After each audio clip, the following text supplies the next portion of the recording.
नमस्कार, मेरा नाम नरेश कुमार और आप देख रहे हैं सीएबी न्यूज़ दिल्ली। दोस्तों, दिल्ली के अंदर 2 दिन का चक्का जाम के बाद आज सभी ड्राइवर साथियों की मीटिंग थी। द्वारका में बुलाया गया था, कॉल की गई थी कि द्वारका में मीटिंग होगी। अभी काफ़ी 2 घंटे मीटिंग चलने के बाद अब यहाँ पर मीटिंग समाप्त हुई है। तो हम सभी चालकों से बात करेंगे और क्या यहाँ पर क्या निर्णय लिया गया है, आगे क्या होगा, इसका इंतजार भी काफ़ी जो चालक हैं वो कर रहे हैं। तो आइए हम बात करेंगे। अभी हमारे साथ राजीव जी होंगे। राजीव जी, नमस्कार सर, स्वागत है आपका चैनल पर।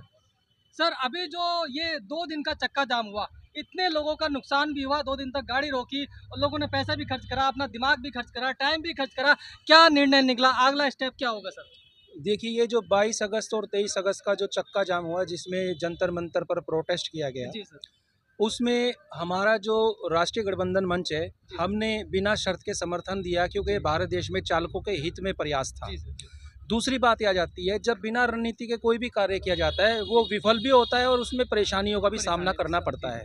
तो जैसा कि 22-23 अगस्त के बाद में आज महापंचायत ड्राइवरों की बुलाई गई, तो मैं ड्राइवर की हैसियत से ही अपना सुझाव रखना चाहूँगा कि इसको आगे कंटिन्यू करने के लिए, जिसमें ड्राइवरों की ताकत भी दिखे और भारत देश की जनता का दर्द भी हमारे साथ आए और प्रशासन पे भी दबाव बने और यूनियन लीडरों जो जिस प्रकार से आपसी जो प्रतिद्वंदी बने हुए एक दूसरे के, जिसकी वजह से भारत देश के चालक विभाजित हैं, उनके झगड़ों को इस देश के चालक जो भुगत रहे हैं। तो इस वीडियो के माध्यम से, आपके माध्यम से, आपके व्यूवर्स के माध्यम से मैं यही कहना चाहूँगा कि 1-2 नीति लेके चलें। यहाँ पे जितने भी यूनियन लीडर हैं वो संगठित होने की दिशा में कदम आगे बढ़ाएं और हम जो सारे ड्राइवर हैं वो हम काला ध्वज लगाकर शांतिपूर्ण तरीके से इस प्रोटेस्ट को आगे बढ़ाएं, जिससे कि जनता का भी हमें दर्द, जनता भी हमें समझेगी, हमारी बातें भी जनता जग जाएगी और शासन प्रशासन को भी ये मैसेज मिलेगा कि इनका शांतिपूर्ण धरना प्रदर्शन शुरू हो चुका है। और तीसरी बात, तो ये साफ रूप से ये जो भी आगे अगुवाई करे इस चीज़ में, तो साफ साफ इस बात को कह दे कि किसी भी प्रकार की अभद्रता का या हिंसा अगर कोई भी होती है इस प्रोटेस्ट में, तो वो हमारा बिल्कुल भी हिस्सा नहीं है। सरकार जो चाहे उसके खिलाफ एक्शन ले।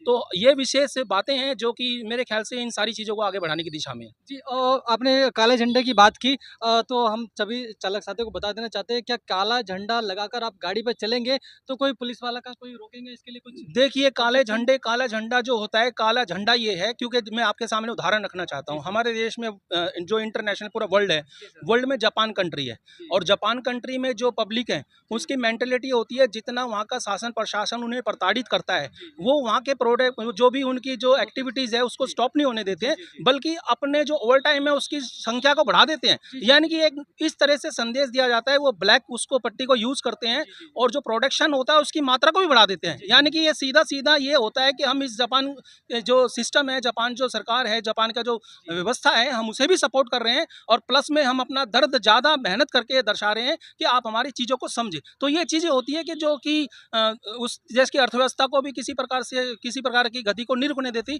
और प्लस में प्रोटेस्ट भी दर्ज होता है। मेरा ये मानना है कि जब हम सेवा दे रहे हैं तो प्रोटेस्ट हमारा, जैसा कि विश्व अहिंसा दिवस बनाया जाता है, तो विश्व अहिंसा दिवस में इससे खूबसूरत रास्ता क्या हो सकता है? क्या हम अपना दर्द इस बात को लेकर भी ना रखें?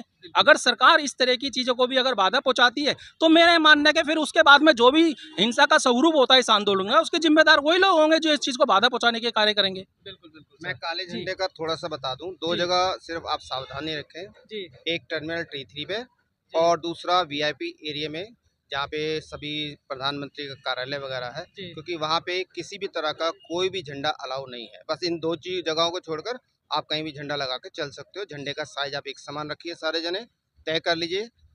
छोटा झंडा हो, बहुत बड़ा ना हो, काला झंडा हो, सबको एक निशान जाए, एक मैसेज जाए कि हाँ भाई हम विरोध शुरू करें, काला झंडा लगा रहे हैं। इसी कड़ी में बहुत अच्छा आपने तजेंद्र जी बात रखी है।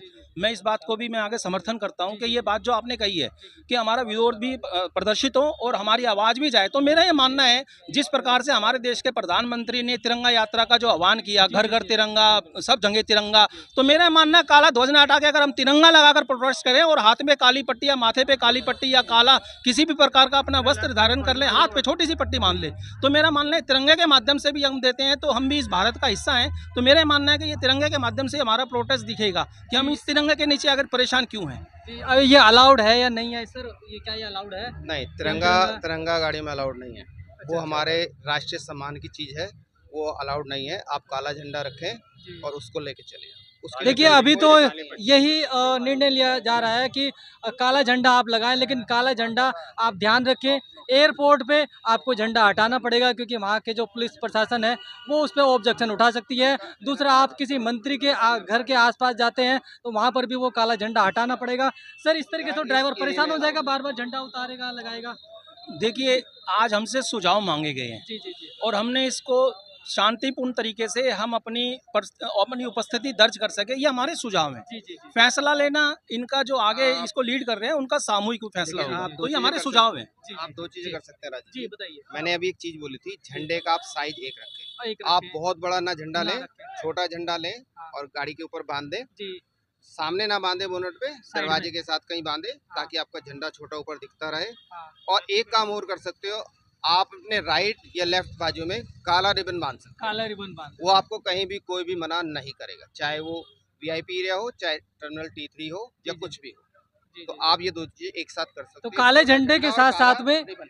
जी, काले झंडे के साथ साथ में आपको एक काला रिबन बाजू में बांधना है। तो जो काला रिबन है वो कहीं पर मना नहीं है, लेकिन काले झंडे का एक दो जगह साइज पर का ध्यान विरोध हो रखना। सकता है। इसमें एक साइज सवाल है। एक ही रखे,